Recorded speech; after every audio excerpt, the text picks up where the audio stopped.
Political Capital is brought to you by Uber Canada. Learn more at uber.com/flexibilityworks. CHEK Podcasts.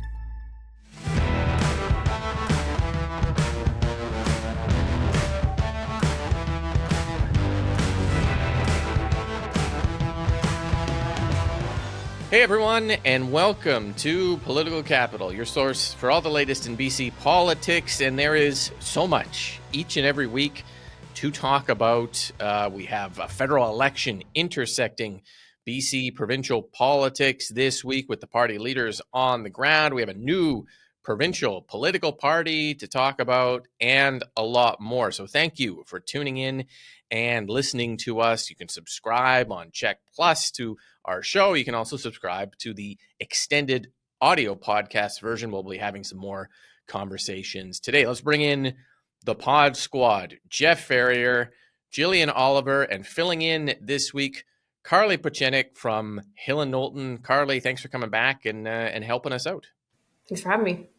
Allie is away working on federal campaigns, so she'll be off for the remainder of how long do we have left in this election? Seems like it never ends. A couple weeks anyways, which brings us to our first topic, the federal election. We had both of the major party leaders in British Columbia this week, federal Conservative leader Pierre Poilievre, federal Liberal leader and Prime Minister Mark Carney. They were in different locations, Poilievre in Kelowna, the Okanagan, and then Terrace, where Carney was in Vancouver and Victoria. Ended up meeting Premier David Eby at the legislature. One of the big sort of discussions that came out of Poilievre's visit was his pledge to end BC's network of overdose prevention sites. There's around 40 of those. Why don't we start there?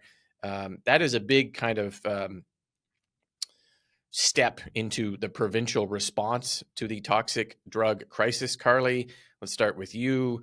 What do you think of Poilievre, A, promising this, and B, what does that mean for the province, do you think? I was gonna say, don't start with me because this is a big topic. No, I'm happy to go. But truly, I think this is a topic that I would say maybe 15 years ago was really just hidden, and now it impacts everyone. And I think to your point about provincial jurisdiction, I think we're seeing that quite a bit with this election, actually, to be honest, when we're hearing about energy corridors and things like that. Like, the provinces still have a significant say in how their jurisdictional responsibilities are run, healthcare being one of those, which takes me to my point of, I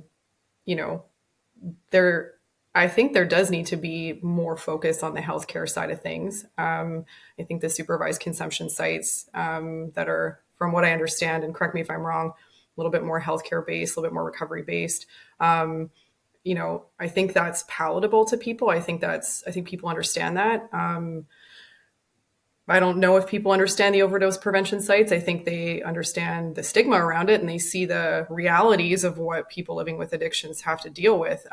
But I think at the end of the day, either we give people who are facing these issues that humane treatment of the medical approach, the wraparound services, or you don't. Like, there really is no middle ground. And so I think, you hear people like, we really care about people, we really care about what they're going through, but I don't want to see it. And I feel like that's kind of, you can't really have it both ways. And so hearing the responses from Minister Osborne and some of the other advocates in the city, you can tell that people are really passionate about it. And I think, obviously, given this election, how close it is, I probably won't hear the last of this from the federal parties, but I hope it doesn't confuse people as to who's responsible for this and who actually has the jurisdictional power to make those decisions.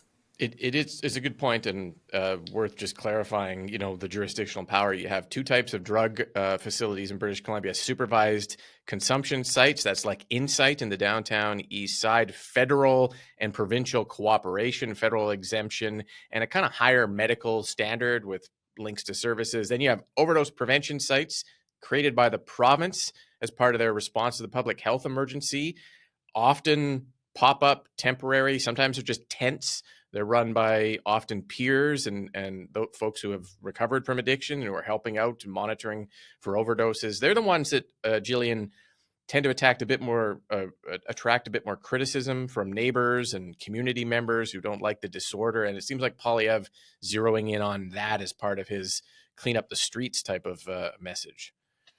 Yeah, I mean, there's a couple of things going on here. I mean, one thing is, so for the supervised injection sites or supervised consumption sites, there's only 5 of those across the province, where there's, a couple dozen, I think about 50 overdose prevention sites, because they're much easier to set up, sometimes run by charities, volunteers, these sorts of things, and really have come out of a outpouring of concern for the crisis and a failure, I think, of government to keep up with the scale of the crisis. I think, we have a healthcare worker shortage. In a perfect world, having supervised consumption sites with more services for people, I think, makes sense. But we have to remember that this is a crisis, and these sites, overdose prevention sites, save lives. I think the other thing that this kind of makes me think of is just how the Conservative campaign has sort of been a little bit stuck in the past. I think this was an issue that Poilievre and his team, felt gained a lot of political traction in the province for them over the last couple of years. But I think the tone just comes off as very lacking in empathy and sort of almost divisive for a couple of reasons. One, it sets up the province and the federal government to have a fight, which I don't think people have an appetite for. I think people remember when the province was fighting with the federal government over safe injection sites and how that ended, had to go all the way to the Supreme Court. I don't think people want us fighting within our own country right now. And I also think that, people just sort of have their eyes on a bigger picture right now. And, I think are a little bit more understanding of, that we don't have perfect solutions for all of these problems, and that, people working on the front lines are doing their best and are there because they care. And I think coming to BC and insulting people that are doing that work is not a great strategy for the Conservatives right now. And it does feel, Jeff, like it would have played maybe stronger a year ago or 6 months ago before the Trump issue and that sentiment Jillian says of kind of maybe wanting more of a unity between the two levels of government. But it is worth noting here, overdose prevention sites were always supposed to be temporary. They were the province's response to the emergency. But listening to the health minister this week, she says they are our frontline response now. It doesn't feel like the province views them as temporary anymore, which I guess sets up eventually some type of collision with Ottawa that has to exempt these as well. But what do you think? Yeah, I think it's still a salient issue in BC and BC communities.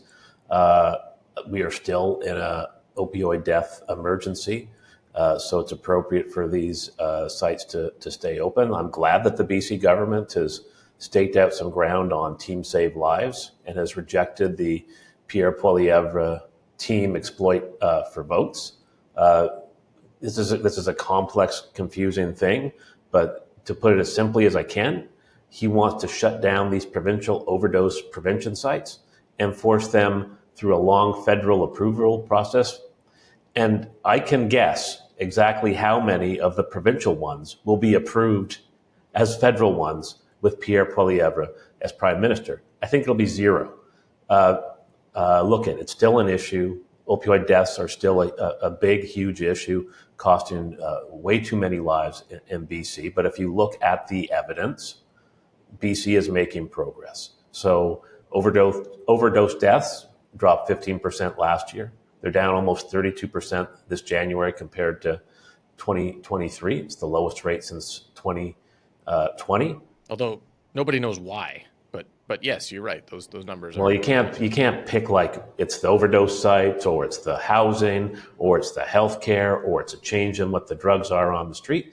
But something about the combined response is working. And I think what is happening here is that Poilievre is weaponizing the discomfort people have about homeless people and addiction for votes. I think they're taking advantage of people's fears. Like, look at in my hometown of Timmins in Ontario, they held a vote on where to put housing for people in need. They could choose by the hospital, in a quiet cul-de-sac, or by the dump. And you know what they chose? The site next to the dump, right? That's the stigma we're up against. Councillors were concerned about there's not enough sidewalks and not enough lighting. I would be concerned that the site is next to a dump, right? So that's what Poilievre is trying to tap into. He's playing politics. I'd sooner we try and save lives, and that's where we're at today. I think he is also tapping into, like, stigma is created because of negative experiences. And I don't know if there's anyone out there who's going to argue that BC has rolled out the overdose prevention sites with the wraparound services and supports and recovery that are needed to make them work.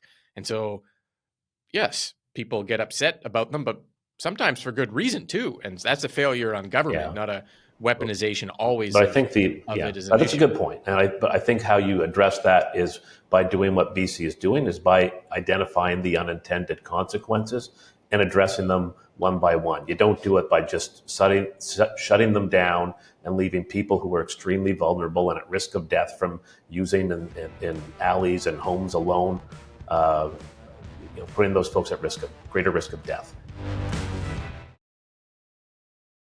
Let's back up just in a bigger picture here on the federal intersection with BC. You had Jillian, Carney, and Victoria talking about expanding national parks and certain things, meeting with the premier at the legislature wearing his prime minister hat. And then you had Poilievre in kind of the Okanagan and in Terrace talking about LNG and generating jobs. Two very different approaches to the campaign in BC. What stood out at you by those kind of decisions, do you think? Yeah, I think it's interesting, almost running like two totally separate campaigns and not really talking much about the same issue. I think the only area that they overlapped is sort of in the Lower Mainland. I know Carney was in Richmond, and I think Poilievre has been out in that area too, in Surrey and those areas.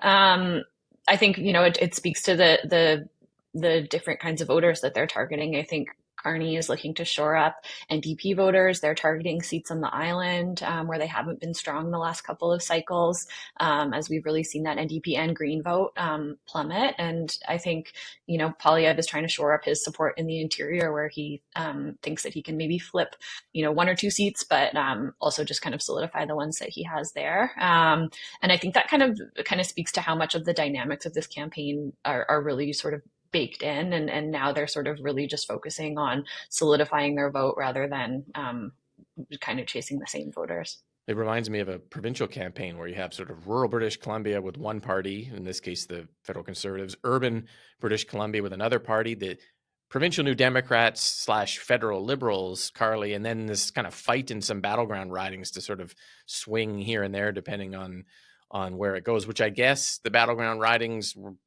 are still kind of urban ridings, that are changing a bit, Nanaimo and some of the, kind of Metro Vancouver ridings. It feels like a provincial campaign in a way. 100%. Yeah, I think that I also don't think, I could be wrong, but I don't really think anybody's particularly interested in this election right now. I don't think anybody's typically in a federal election. There's a lot more excitement. I mean, I live in Vancouver, Granville. There's a few signs. Previously, there were signs everywhere. There were door knockers. You'd see people out. It's weird timing. I mean, we obviously understand why. So I would assume that, you're going to go to the ridings where you have people who are always dialed in, and who are going to lean in and support you and take the photos and show up. Because I think largely in urban areas, people they want to know what the government's going to do. And if we don't have a functioning government right now, I don't really think they care. So I think if you're going to get the public to get behind what I stand by at a really unnecessary election at an unnecessary time, you're going to need to go to the places where people are going to show up. You're going to get the good photos. You're going to get the good turnout, so you can try and pull some good news out of it to get people to the polls. So, yeah. Jeff, really quickly, just to close this off on you, Carney and EB appearing together, holding an event together, is that a sort of tacit endorsement, do you think, of the federal Liberal leader by the provincial NDP premier? He did appear in a video with Jagmeet Singh, David Eby, saying, try to re-elect some incumbents for the NDP, but it feels like the federal Liberals and provincial NDP are really kind of an overlap at this point. Yeah, no. Okay. No. I think David Eby. Sorry, I didn't even set you up with a question there. Yeah. I just gave you my own thoughts Yeah. and then dumped it on It's you. like, no, Yeah. my answer is it an endorsement of Mark Carney? No. David Eby has been clear. He's on Team Orange. He's endorsed all the BC NDP incumbents, as you've noted, who have been strong parliamentarians: Gord Johns, Alistair McGregor, Laurel Collins, Don Davies, Peter Julian, to name a few. Electing them will prevent Pierre Poilievre from forming a government, and so folks will be well served to re-elect those folks. That's what David Eby has said. But meeting Mark Carney now makes sense because even though there's an election, there's also a national crisis. The U.S. just hit BC again with new softwood lumber duties around when they met. If a premier wasn't meeting with national leaders at a time like this, the prime minister, I'd be asking, what the heck is he doing? Okay. All right. Fair enough. Let's move on to a provincial topic here. We've talked about this in the past, but the official launch of a brand new political party, CentreBC, this week. Former BC United MLA Corinne Kirkpatrick announcing that she's going to lead this party, which she describes as an alternative for voters who want more fiscal conservatism than the BC NDP offers, but more compassion and less kind of hard right social policies than the BC Conservatives offer. CentreBC, a bit on the nose for the name, Carlie, but do you think it lands in this environment? You've got the Greens, the NDP, the Conservatives, and now CentreBC. Is there enough room to make this work? No. Okay. Again, I think back to my previous point, I think that people are looking for solid leadership. And I don't think that people are interested in, we can find a bit of a balanced approach. Like, people are scared. They're watching their investments tank. They're watching their business leaders and their colleagues freak out, for a lack of a better word, from market pressures. A, nobody asked for this, and B, we've seen this before and it didn't work out. And this is, I feel like this just continues in this weird cycle where we have someone who thinks that they come up with, and to be clear, I like Corinne. I think she's a really nice person. She's incredibly smart. But I don't think that the concept of centrism is new. And every time we see something like this, it's like the person who brings it to the table is, we have introduced this incredibly new concept of the center. And it never works out that way. People, when it comes down to it, I think and we saw in the last election, pretty clear, pretty decisive on what they're looking for.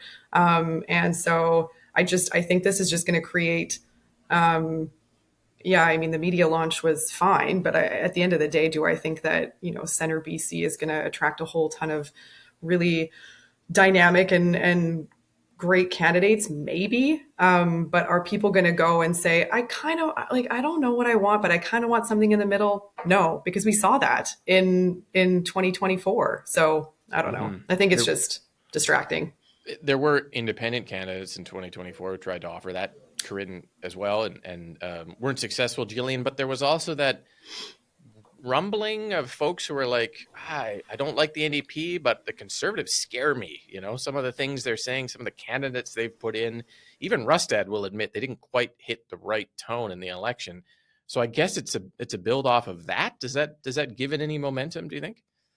Yeah, I think one thing with the 2024 campaign, because they were forced to run as independents because of Falcon sitting on the BC United brand, they didn't have a leader in the debate. They kind of weren't able to run a provincial campaign, which is what most people pay attention to. And I think voters see independence as sort of a risky choice. So I do think that there is potentially room for a more moderate party, but only if the Conservatives don't moderate themselves. And it kind of feels like their hand is going to be forced in that direction. Obviously, they might have a leadership race. If they don't, John Rustad can choose to take the party in whatever direction, feels right to him. But with, the the more kind of fringe MLA splintering off, and now the emergence of this other threat from the center, I think that seems like, and also I think with what you're seeing with the sort of like right-wing populist brand of the federal Conservatives kind of go out of fashion with the changing broader political context. I mean, that's where I would think the BC Conservatives are headed, but we'll see. So I think a lot of it kind of hinges on that, but I absolutely do think that there is room for a centrist option, a more moderate option. And it's not a far cry to think that voters are going to be sour on the NDP. They've already been in office for 7-8 years. It'll be even closer to a decade next time we go to the polls. I agreed with Jillian, Jeff, that it almost feels like for this to succeed, the Conservatives, the BC Conservatives, are going to have to continue to implode to some extent, to continue to have an identity crisis, to continue to eject members on both sides and not quite find their groove. What do you think? Yeah, I think there's potential for this party, for CentreBC. I think it rests on voters in the center becoming tired with the NDP, but also becoming fearful of Conservatives who are unhinged and out of control. We'll see if BC actually likes a party that is that way, or if they're like, we want to have fiscal responsibility, social liberalism, and this vehicle is the one for us. I'll point out a couple things. One, no one would have said a couple of years ago that the guy with the parrot from the north who was doing videos about Costco chickens would be within a hair's breadth of forming government. So anything is possible in politics. I also want to ask the question, where's Kevin Falcon? There's still no sign of Kevin Falcon.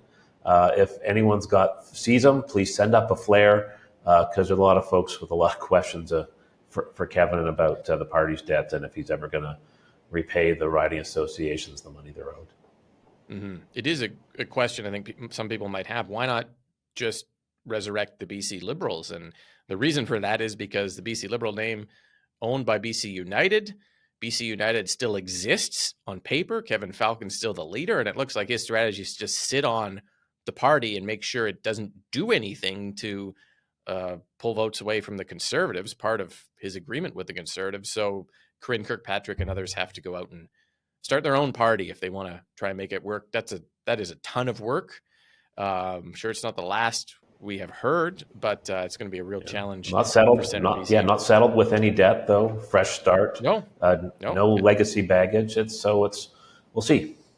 Yeah. We'll keep an eye on that.